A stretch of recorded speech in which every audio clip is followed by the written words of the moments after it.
eso va a ocurrir, así que yo no generaría una expectativa en esa dirección. Y este miércoles asumió la nueva ministra de Bienes Nacionales, Nidia Palma, quien reemplaza a Víctor Osorio. Queremos conversar sobre los desafíos de este cargo y de qué manera va a enfrentar los avances, por ejemplo, con respecto al caso SEMA Chile. Entre otros temas, nos acompaña la secretaria de Estado. Muchas gracias, ministra, por estar aquí esta tarde. Muchísimas gracias por la invitación, además. Queremos conversar sobre los desafíos, lo que implica también asumir este cargo, en las condiciones en el escenario actual de la política en Chile. Pero antes de entrar al fondo, me gustaría preguntarle algo más bien de la forma. ¿Qué fue lo que pasó ahí con el exministro Víctor Osorio? Él no se encontraba en el país, se produce este cambio y todavía está en la incógnita de a qué motivos estuvieron detrás del cambio. Bueno, el ministro Osorio efectivamente andaba en la ciudad de Quito en un encuentro muy importante convocado por Naciones Unidas, además, en las cuales también andaban otros ministros y ministras de Estado. Y la presidenta toma esta decisión. A la verdad que es muy difícil, no sería especular. Yo creo que ella toma en cuenta un conjunto de consideraciones para tomar estas decisiones y en muchos casos también ocurre que quiere generar un nuevo impulso a la tarea del gobierno en ciertos campos. Y en este caso particular yo me imagino que ha sido esta la situación. La presidenta sabe que además es una cartera de Estado que yo tuve el privilegio también de conocer cuando el ministro Osorio asumió el cargo. Estuve más de un año allí como jefa jurídica. Y luego me fui a Cultura, que es un ámbito donde yo he estado bastante. Por tanto, vuelvo de alguna manera, como yo le diría, sintiéndome como un cierto regreso a un lugar de casa, ¿no? Cuando me fui, además, ya había formado relaciones de afecto y de profesión muy importantes con mucha gente. Creo que en el Ministerio de Bienes Nacionales hay gente muy valiosa, muy experta además en su campo. Y fue un momento muy privilegiado para valorar este ministerio, que de repente pasa más calladito, ¿no? Que de repente la gente no sabe exactamente a qué se dedica. Sí, y ahí, por ejemplo... y ahora ha estado más presente en la noticia por lo de SEMA Chile. Claro. Claro, pero son cosas puntuales. ¿Se ha logrado ya comunicar con el exministro? Porque me imagino que hay un traspaso de información ahí también que realizar. Por supuesto. Y además el exministro Osorio estuvo ayer, por supuesto... Fue muy grato encontrarnos, es un momento como difícil, ¿no? Pero también muy cordial. Él retiró sus cosas, muchos libros, porque él es un gran lector. Y ya en la tarde estaba muy bien desocupada la oficina, me hice cargo. Nos despedimos también, lo mismo hizo con el subsecretario y otras personas. Es un acto también republicano, ¿no? En el cual somos parte de una misma coalición de gobierno. Nos conocemos además con el ministro Osorio muchos años, entonces quiero decir que... ¿Estaba sorprendido él con el cambio o no? O sea, yo creo que cuando la presidenta de la República a uno le permite y le invita a un encargo como este, uno sabe que en cualquier momento le pueden pedir la renuncia. Es parte de la naturaleza de las cosas, ¿no? Y siempre quienes estamos en política además estamos preparados para esto y para solo agradecer. Yo creo que hay que agradecer por el tiempo que se nos ha permitido trabajar en esto. ¿Cuáles son las prioridades que va a tener en este ministerio? En el último tiempo ha estado muy presente Bienes Nacionales por lo que dice relación con SEMA Chile. Me imagino que todavía no ha tenido tanto tiempo para interiorizarse en el tema, pero sí tiene una opinión sobre lo que ha ocurrido históricamente con SEMA. ¿De qué manera piensa abordar este tema? O sea, primero valoro mucho lo que el Ministerio de Bienes Nacionales y el ministro han hecho en esta materia.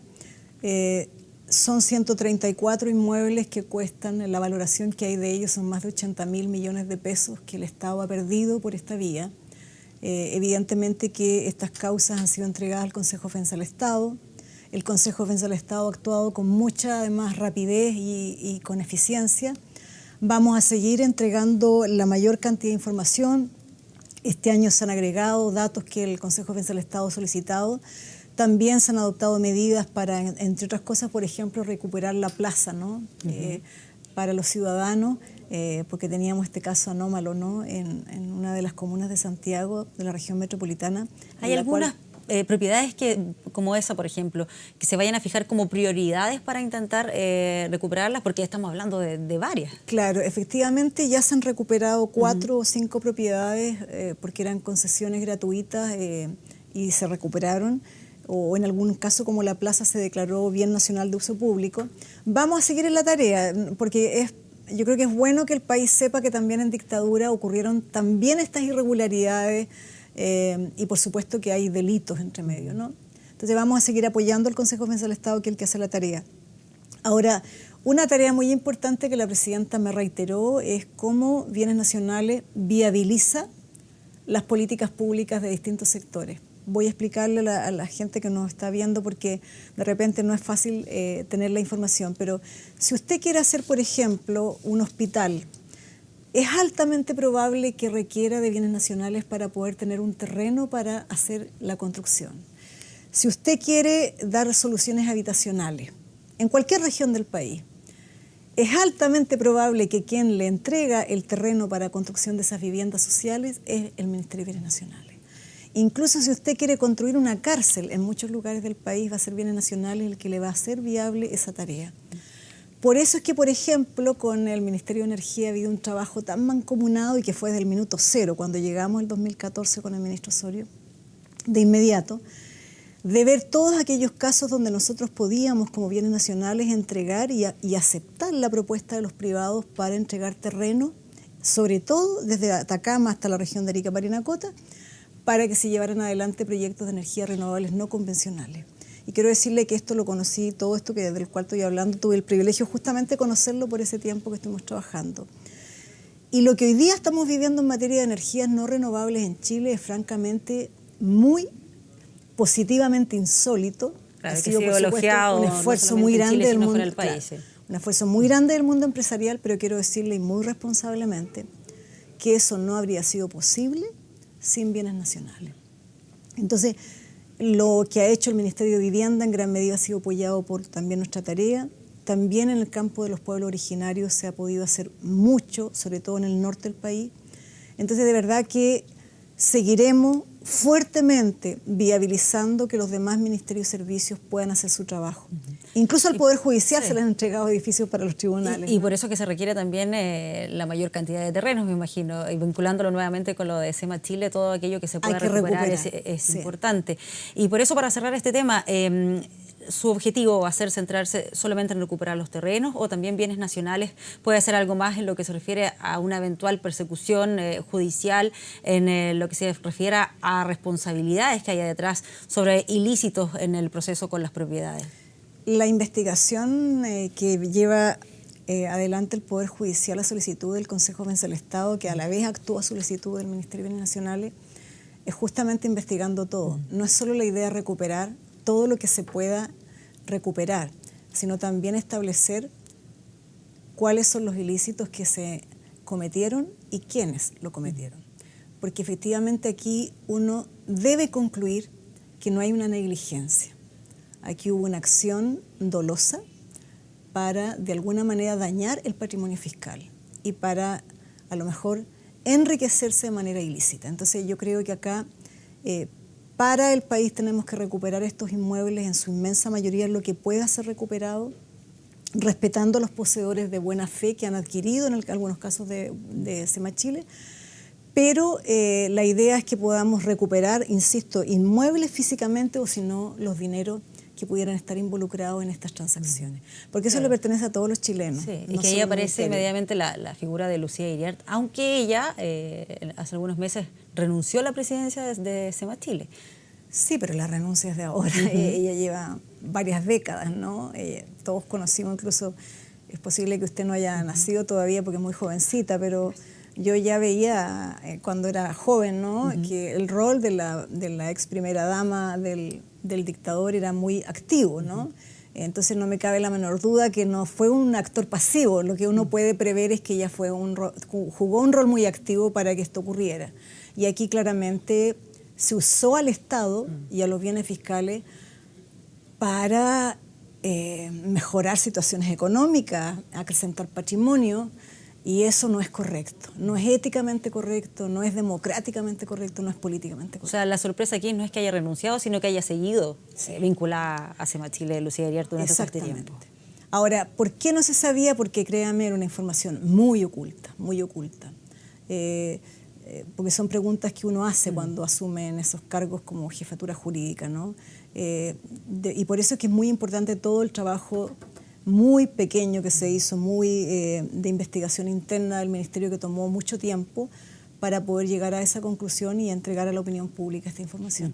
Pero quiero decir que es cierto que es muy importante de la recuperación de estos inmuebles, pero el 50% del territorio de Chile es del Estado y es del fisco, por tanto. Y nosotros hacemos esta tarea como bienes nacionales en representación de usted y de todas las personas que nos están escuchando de todo el país. Y tenemos que hacerlo bien. Y tenemos que ofrecer ese territorio tratando de no perderlo, tratando de administrarlo bien para las futuras generaciones también, para que hayan áreas verdes, para que hayan parques, para que tengamos una biodiversidad que se respete, para que tengamos terrenos para hospitales, para consultorios, para escuelas, para tribunales, para cárceles, para plazas. O sea, quiero decir que incluso la gente no se imagina, pero para que se haga un mall, como el mall de Vespucio, hay una acción del Estado, obviamente en diálogo con la empresa privada, con el beneficio correspondiente para el Estado que viabiliza ese proyecto que es empresarial. En esa misma línea, ¿percibe usted que tal vez faltaba más visibilidad del trabajo del Ministerio de Bienes Nacionales? Siempre es posible que uno pueda comunicar mejor aún. Yo quiero ser súper respetuosa en eso porque usted muy bien lo sabe, no depende solo de lo que uno haga para comunicar, también son muchos actores los que intervienen. Y yo quiero colaborar, espero también la colaboración de los medios, porque de verdad creo que en la medida que la sociedad chilena comprenda la importancia de este patrimonio que nos pertenece a todos. O sea, lo percibe como un desafío. Claro, como un desafío también, porque en la medida que estemos conscientes de lo importante que es para toda la actividad, incluso la actividad económica, podemos administrarlo bien, podemos cuidarlo bien para que mi nieto, yo ya tengo un nieto de 3 años, pero también incluso en el futuro muy lejano, sus nietos puedan tener un territorio fiscal que les permita hacer todo lo que el país requiere hacer en esta materia. Considerando su trayectoria en materia cultural, imagino que el tema del patrimonio también será alguno de los elementos que quiere marcar en su sello en bienes nacionales. Por supuesto que sí, porque además muchos de estos inmuebles tienen un carácter y un valor patrimonial enorme. Entonces yo creo que muchas veces estos inmuebles se pueden recuperar justamente en esta perspectiva. Incluso pueden haber más convergencias de recursos económicos de distintos mundos para poner en valor, como decimos nosotros, este patrimonio que pueda ser apreciado, disfrutado por el conjunto de la ciudadanía. Y también aquel patrimonio que es doloroso, como decimos, ¿no? Ese patrimonio asociado a los derechos humanos, las violaciones de derechos humanos, que también mucho de ese patrimonio, como las violaciones de derechos humanos ocurrieron muchas veces en lugares de sitios públicos del Estado, finalmente esos lugares, insisto, de memoria dolorosa le pertenecen también al Estado. Entonces, en la medida que el Estado haga las cosas bien, puede incluso entregárselo a la propia comunidad para que administre, como en muchos casos lo hemos hecho. ¿Pensó alguna vez, si es que se imaginó en ser ministra, en bienes nacionales o tal vez pensaba en ser ministra de Cultura? Lo digo revisando su currículum, las distintas actividades por las que ha pasado. Tal vez esa era la cartera que a lo mejor alguna vez usted podría haber anhelado o soñado estar. Créame que nunca me imaginé ministra, en primer lugar. Y no porque sea una persona humilde, yo creo que soy una persona bastante soberbia, pero me parecía que uno puede cumplir tareas. No, la verdad no me imaginaba que podía ser ministra. La verdad todavía estoy sorprendida, ¿no? Y nunca me imaginé ser ministra de Cultura, nunca. Porque creo, y en eso comparto lo que han hecho los distintos gobiernos, creo que un o una ministra de Cultura debe ser una persona que provenga del campo de las artes o del patrimonio o del pensamiento, del intelecto, de la filosofía, todo el campo de la ciencia y de la humanidad, ¿no?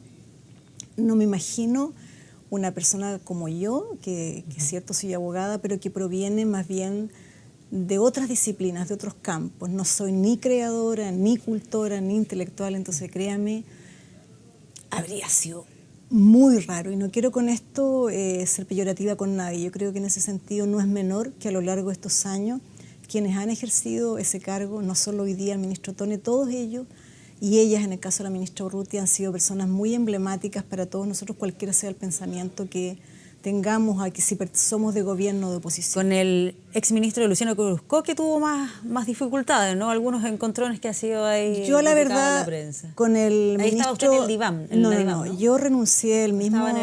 Yo estuve en la diván como directora de Biblioteca, Archivos, Museos en todo el periodo de la presidenta Bachelet. Y por supuesto presenté mi renuncia el día que terminamos el gobierno con la presidenta. Yo me fui de inmediato a mi casa, ¿no? Y a mis tareas propias. Yo traté de ser muy prudente con el ministro porque sé que las tareas también no son fáciles.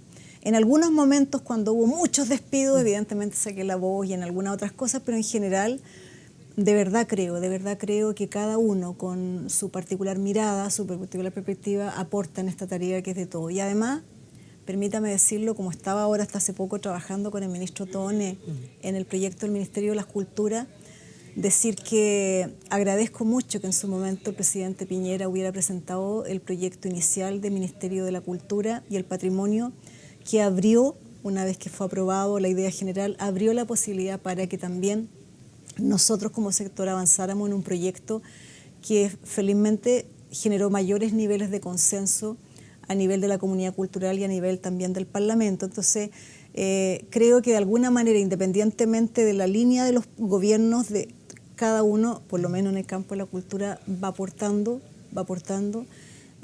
para finalmente una voluntad mucho más generosa y del bien común.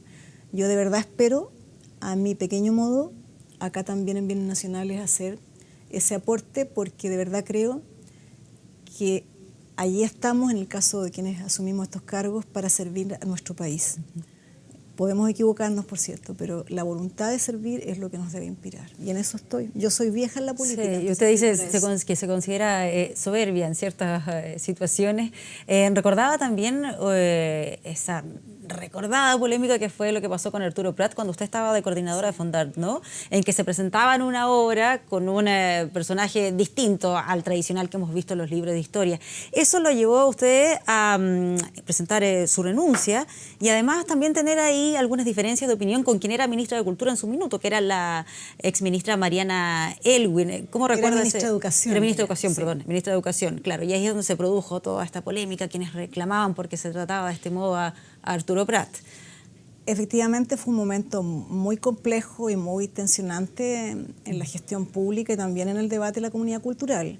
Yo creo que fue un tremendo ejercicio democrático en que yo creo que tuve la inteligencia de captar lo que debía hacer, hice lo que yo estimo que era lo correcto, puesta en la misma situación haría exactamente lo mismo.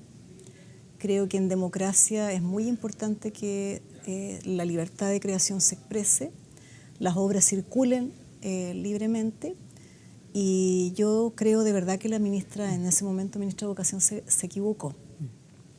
Y lo que sí me ha ocurrido y es muy notable, que la comunidad cultural y en particular el mundo de las artes escénicas me han tratado con mucho cariño desde entonces, porque sin yo pretenderlo sintieron que había ahí también una vocación de ocuparme, de preocuparme, de trabajar en la dirección que ellos estaban haciendo. Así que nada, fue en la época del presidente Lago, fue un periodo largo que termina ahí para mí, pero que siempre este tipo de quiebres también implican nuevas oportunidades. Exacto. Y antes de terminar, ¿cómo es sumarse a este equipo de trabajo, a este gabinete, considerando el escenario actual de la política y también el momento que atraviesa el gobierno de la presidenta Michelle Bachelet con una baja popularidad? ¿Cómo es unirse a trabajar a este gabinete? O sea, primero decir que nos obliga más, ¿no? Nos obliga más para hacer las cosas mejor todavía y poder tener la capacidad de recordar que este gobierno con todo va a pasar a la historia por el gobierno que durante por lo menos los últimos 40 años ha hecho y va a hacer las transformaciones más relevantes en distintos campos. Y decirle que yo creo de verdad, yo lo pienso desde hace muchos años, creo que la presidenta Bachelet tenía todas las condiciones para quedarse en Estados Unidos cumpliendo roles muy importantes a nivel mundial. Ella tuvo la generosidad con nuestro país y con nuestro sector en particular también para venirse a Chile y aceptar esta posibilidad de ser candidata y de llevar adelante nuestra coalición. La generosidad básica, de parte mía por lo menos, es estar con ella en todo y agradecerle además por lo que está haciendo. Muy bien. Muchas gracias, ministra, por acompañarnos y toda la suerte ahí en este proyecto, que esta nueva etapa